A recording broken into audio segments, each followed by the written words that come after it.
नमस्कार दोस्तों। इंस्पिरेशनल गुरुजी YouTube channel पर आप सभी का एक बार फिर स्वागत है। जयपुर विद्युत वितरण निगम लिमिटेड यानी कि JVVNL नाम से तो आप बिल्कुल परिचित हैं। तो जिन्होंने हेल्पर 2 का एग्जाम दिया था, आज उनके ऑब्जेक्शन स्टार्ट हो चुके हैं। यानी कि आंसर की पर आप ऑब्जेक्शन कर सकते हैं जो कि आयोग ने या निगम ने जारी की है। तो क्या प्रोसेस रहेगी वो चलिए देख लेते हैं।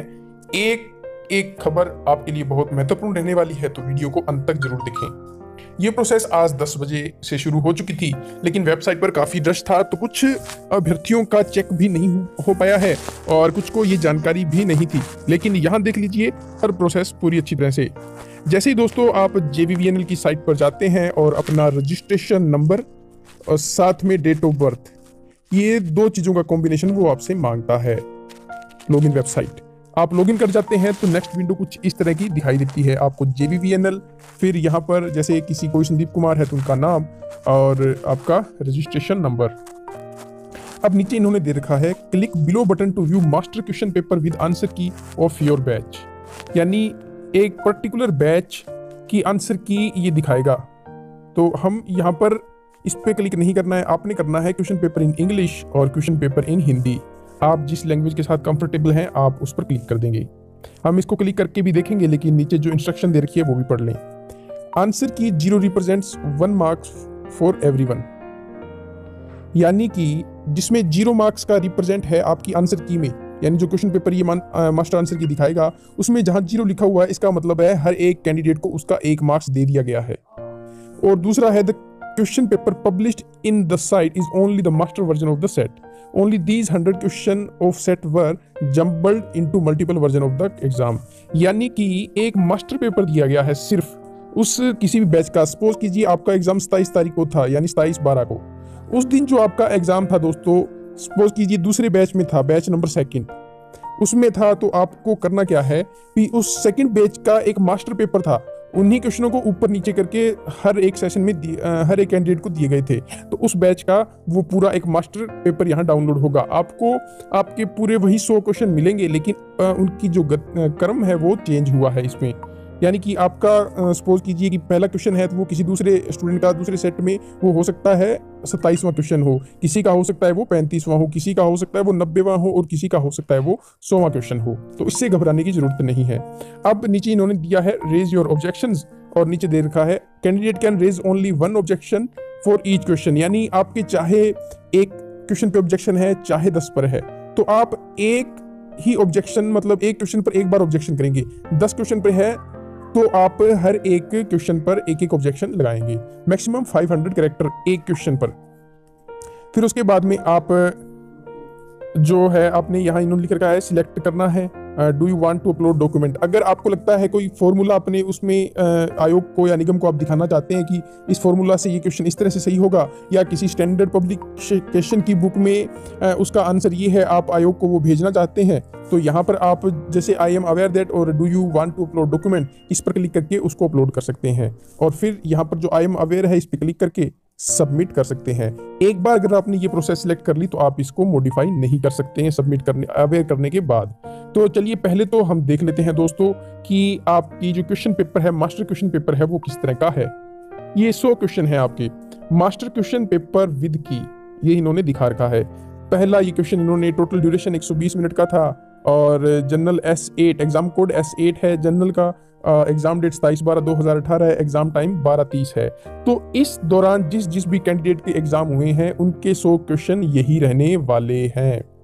ठीक है दोस्तों, तो ये जब क्वेश्चन रहेंगे, इन्होंने अब आयोग ने जो क्वेश्चन आपको दिए हैं, आंसर दिए हैं क्वेश्चंस के, वो इन्होंने आगे टिक कर दिए हैं। आप अपनी मेमोरी के हिसाब से, यानी याददाश्त के हिसाब से चेक करें कि आपने क्या आंसर दिया था, अगर आपको पता है तो। क्योंकि एग्जाम आपका CBT बेस्ड था, कंप्यूटर बेस्ड था, तो आपको किसी तरह की फिजिकल कुछ चीज मिली नहीं होगी, हार्ड कॉपी मिली नहीं होगी, तो आपको मेमोरी बेस्ड ये चेक करना है कि कौन सा आंसर मैंने दिया था, निगम ने कौन सी आंसर के हिसाब से कौन सा आंसर अपलोड किया। जैसे ए है, इस सब क्वेश्चन का मान लो विलोम शब्द सगुण का आपने लिखना है, तो ये था निर्गुण। सपोज कीजिए आपने निर्गुण ही किया और आयोग ने यहाँ एक ही जगह अगर डी आंसर दिया होता तो आप क्या करते, आप इस पर अपना ऑब्जेक्शन लगा देते। ठीक है। इसी तरह आगे चलकर कोई है, एक शब्द लिखिए बिना वेतन के काम करना, तो इसको क्या कहते हैं बिना वेतन के? तो उसको कहते हैं दोस्तों अवैतनिक। आयोग ने भी ए आंसर दिया है, राइट दिया है। अगर ए की जगह आयोग या निगम बी आंसर देता तो क्या हो जाता? वो गलत हो जाता, यानी आप उस पर ऑब्जेक्शन रेज कर सकते थे। तो ये तरीका है आपका ऑब्जेक्शन रेज करने का। पूरी आंसर की आप इस तरह से थोरली चेक करेंगे। आपको अगर लगता है, क्योंकि क्वेश्चन जो लेवल था बहुत आसान था, इसमें आप बहुत ही आसानी से आपकी मेमोरी बेस के हिसाब से चेक कर सकते हैं क्वेश्चन कि बिल्कुल यही रहा है। और एक बात मैं आपको और बता दूं दोस्तों कि निगम ने जो आंसर की प्रोवाइड करवाई है, मुझे उसमें कोई ऑब्जेक्शन नहीं लगता, लेकिन फिर भी क्योंकि बहुत से बैच है तो चीजें अलग अलग करनी पड़ेगी। 99% यही आंसर की सही है। फिर भी अगर आपको कोई ऑब्जेक्शन है तो आप रेज कर सकते हैं। ये पूरी इस तरह से आपने अपनी आंसर की चेक करनी है। अब आपने दोस्तों अपनी पूरी जो मास्टर पेपर है वो चेक किया, आपको लगा कि उसमें मुझे 2 क्वेश्चन पेपर पर 2 क्वेश्चंस के आंसर पर डाउट है, निगम ने गलत दिए हैं, मेरे सही होने थे, तो आपने दोस्तों उस समय भूल नहीं करनी है, ऑब्जेक्शन करना है, क्योंकि कट ऑफ काफी हाई रहेगी। हमारी कट ऑफ से जुड़ी भी वीडियो आप देख ले, मैं डिस्क्रिप्शन में उसका लिंक भी डाल दूंगा। तो आपने करना क्या है दोस्तों, यहाँ सिलेक्ट के ऑप्शन पे जाना है। आपके 1 से लेकर 100 नंबर तक के ये आंसर क्वेश्चन आ जाएंगे, यानी पूरी इनकी क्रमवार संख्या दी है। सपोज कीजिए आपको 98 पर ऑब्जेक्शन है, आपने 98 नंबर क्वेश्चन सिलेक्ट किया, ठीक है। अब you can raise only 1 objection for each question. यहाँ आप अपना ऑब्जेक्शन लिखेंगे कि इस क्वेश्चन का आंसर जो आपने दिया है वो गलत है, मेरे अनुसार ये इस पब्लिकेशन में ये आंसर दिया है जो कि सही होना चाहिए। आपने इस तरह से ऑब्जेक्शन रेज कर दिया। अब अगर आप सपोर्टिव डॉक्यूमेंट है तो यस कर देंगे, और ये फिर आपसे यस करेंगे। वैसे ही आपसे ये फाइल मांगेगा जो आपके लैपटॉप, कंप्यूटर या मोबाइल में भी सेव जेपीजी या जेपीईजी फॉर्मेट में फोटो क्लिक करके आप उसको एडिट कर सकते हैं। किस तरह से एडिट करना है उसकी भी वीडियो हमारे यूट्यूब चैनल के डिस्क्रिप्शन लिंक में आपको मिल जाएगी, आप एडिट कर सकते हैं फ़ोन से। और उसके बाद में आई एम अवेयर दैट ये करके आप सबमिट पर क्लिक करेंगे। तो सबमिट पर क्लिक करने के बाद में, क्योंकि हमने यहाँ कोई ऑब्जेक्शन नहीं लगाया था, तो दोस्तों ऑब्जेक्शन आगे प्रोसीड नहीं हुआ। आपने ये सारी फील्ड, यानी यस वाली ये फील्ड और फिर ये भी फील्ड और ये भी फील्ड, इन सभी को कंप्लीट करना है। तो उसके बाद में आपका जो ऑब्जेक्शन है वो मान्य हो जाएगा। इसमें एक अच्छी बात और है कि आपको किसी तरह की भी कोई चार्जेस या फीस नहीं देनी। तो ये पूरी प्रोसेस थी। और जो आंसर आपका मास्टर आंसर की है, मास्टर पेपर का आंसर की है, वो भी मैं आपको डिस्क्रिप्शन लिंक में दे दूंगा, वहां से आप अपना एग्जाम चेक कर सकते हैं। तो ये एक महत्वपूर्ण ट्यूटोरियल था JVVNL के विद्यार्थियों के लिए। अगर आपको वीडियो पसंद आई तो जरूर चैनल को सब्सक्राइब कर लें, लाइक कर दें और शेयर कर दें। धन्यवाद।